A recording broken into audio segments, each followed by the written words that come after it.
Assalamualaikum warahmatullahi wabarakatuh. Halo anak-anak, apa kabar kalian? Semoga dalam keadaan sehat walafiat. Baiklah, pertemuan kita kali ini kita akan memasuki materi seni musik, yaitu pada bab 3, menyanyikan lagu secara solo atau tunggal, di mana setelah mempelajari bab ini diharapkan siswa mampu menentukan materi vokal yang dimilikinya. Yang kedua, menjelaskan dan melaksanakan teknik vokal yang baik. 3, menyanyikan lagu sesuai pilihan sendiri dengan teknik vokal yang baik. Keempat, menentukan penampilan yang baik dalam bernyanyi solo atau tunggal. Dan yang kelima, diharapkan siswa melatih dan menyanyikan lagu yang sudah disiapkan improvisasinya secara solo atau tunggal. Namun seperti biasa, sebelum kita lanjutkan pembahasan kita, mari kita dukung channel ini dengan like, komen, dan subscribe. Selanjutnya, apa itu menyanyi? Dalam Kamus Besar Bahasa Indonesia, menyanyi diartikan sebagai mengeluarkan suara bernada atau berlagu, baik dengan lirik atau tidak. Pengertian lainnya yaitu bernyanyi adalah melantunkan suara dengan nada-nada yang beraturan. Sajian bernyanyi selain dalam bentuk solo, maka kita ketahui bersama bahwa ada sajian dalam bentuk vokal group dan ada pula dalam bentuk paduan suara. Dalam bentuk vokal group biasanya terdiri atas 5 sampai dengan 12 orang dalam kelompok vokal group tersebut. Sedangkan dalam kelompok paduan suara, personil dalam kelompok tersebut lebih besar, lebih banyak jumlahnya. Dan yang paling membedakan yaitu improvisasi pada vokal group lebih bebas, baik dalam aransemen ataupun dalam gerak. Sedangkan dalam paduan suara, karena personil yang banyak, tentu saja improvisasinya tidak seluas dengan vokal group. Di samping itu, pada paduan suara dikenal adanya pemimpin paduan suara atau disebut juga dengan istilah dirigen atau konduktor. Pada pembahasan kita kali ini yaitu tentang menyanyi solo atau bernyanyi secara tunggal.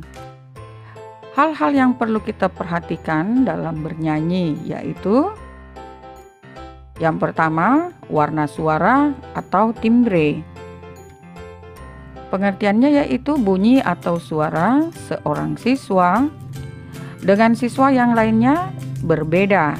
Hal ini dikarenakan getaran-getaran yang dihasilkan bentuk masing-masing pita suaranya berbeda pula. Berikutnya yaitu tentang wilayah nada. Kemampuan seseorang dalam mencapai ketinggian dan rendahnya nada menyebabkan seseorang memiliki wilayah nada tertentu. Wilayah nada ini dapat dikelompokkan yaitu kelompok suara anak-anak. Wilayah nada suara anak laki-laki dan anak perempuan mempunyai ketinggian yang sama. Perbedaan akan terjadi ketika anak laki-laki beranjak dewasa. Yang kedua yaitu kelompok suara wanita dewasa. Kelompok suara ini terbagi 3, yaitu untuk suara tinggi pada wanita yang dikenal dengan nama sopran. Sedangkan untuk wilayah nada suara sedang wanita disebut mezzo-sopran. Berikutnya untuk suara rendah wanita yaitu disebut suara alto. Sedangkan pada suara laki-laki dewasa. Pada suara tinggi dikenal istilah tenor, untuk suara sedang dikenal istilah bariton, sedangkan suara rendah pria dikenal istilah bass. Berikutnya, yang perlu diperhatikan juga yaitu teknik vokal. Bernyanyi merupakan kegiatan yang menyenangkan bagi pendengarnya maupun bagi penyanyinya sendiri.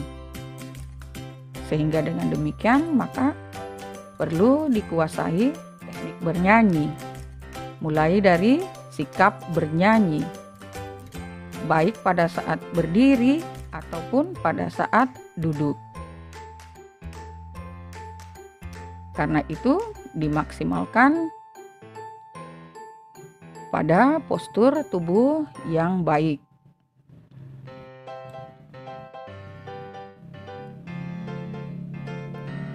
Berikutnya yaitu teknik pernafasan.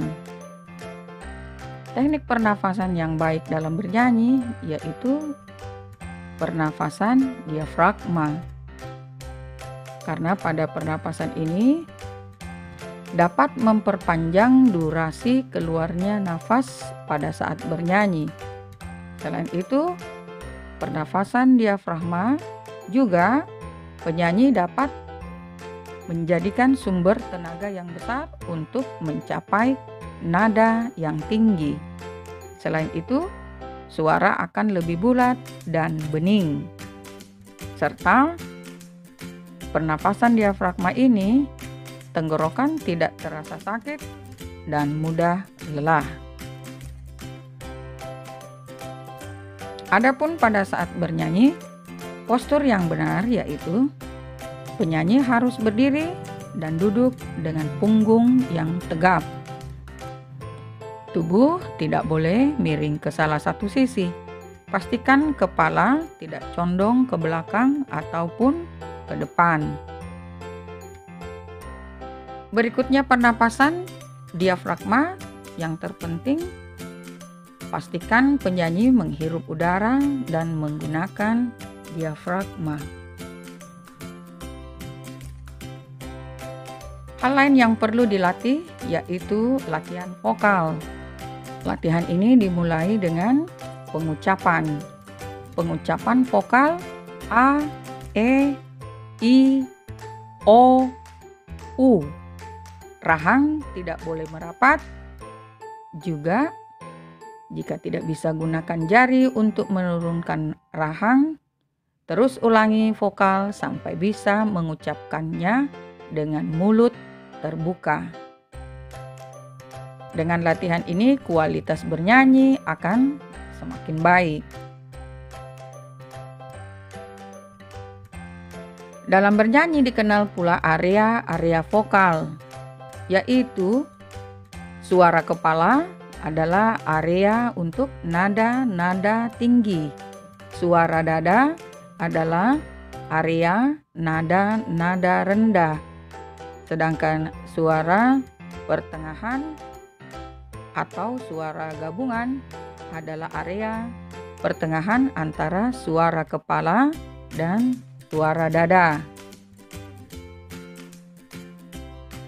Maka pada saat kita berlatih, biasakanlah untuk minum air putih.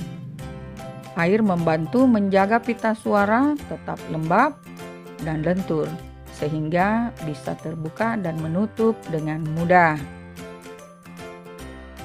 Latihan lain yang harus dilakukan untuk bernyanyi dengan baik. Anak-anak dapat melatih di rumah. Tahapan latihan seperti berikut ini, yaitu 1. Berlatih setiap hari. Yang kedua, gumamkan do, nada mi, nada sol pada tangga nada naik, lalu kembali turun ke mi dan nada do. Yang ketiga, lakukan latihan trill atau getar, yaitu bibir dilakukan dengan meniupkan udara melalui bibir sehingga mengibas dan bergetar. Anak-anak dapat membuat suara seperti brrrr, seakan sedang kedinginan. Yang keempat, katakan mem berulang kali untuk melatih kontrol vokal pada nada tinggi. Yang kelima, bangun percaya diri dengan berlatih bernyanyi di depan cermin atau depan kamera. Yang keenam, bernyanyi di depan orang lain, misalnya di kelas atau di komunitas. Yang ketujuh, berlatih dengan karaoke atau dengan iringan orang lain atau bernyanyi dan bermain musik sekaligus. Dan yang tidak kalah pentingnya yaitu pemilihan nada dasar yang sesuai dengan jangkauan nada kita.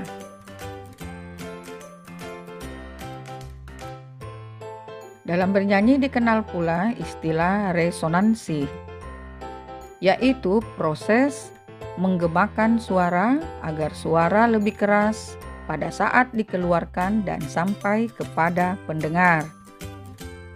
Resonansi terbagi atas 3, yaitu 1.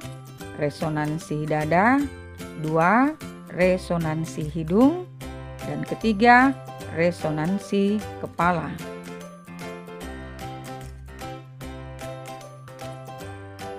Berikutnya yang perlu dilatih yaitu artikulasi dan gerak mulut. Bernyanyi yang baik tidak bisa terlepas dari pengucapan kata-kata yang ada pada lirik dengan jelas. Berikutnya yaitu prasering atau pengkalimatan. Prasering atau pengkalimatan merupakan teknik vokal yang mengatur tentang pengelompokan kalimat di mana vokalis atau penyanyi dapat mengambil nafas pada saat setiap jeda antar kalimat.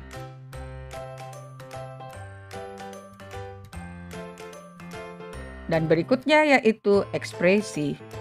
Pada saat bernyanyi, hendaknya siswa memberikan ekspresi sesuai dengan tema lagu.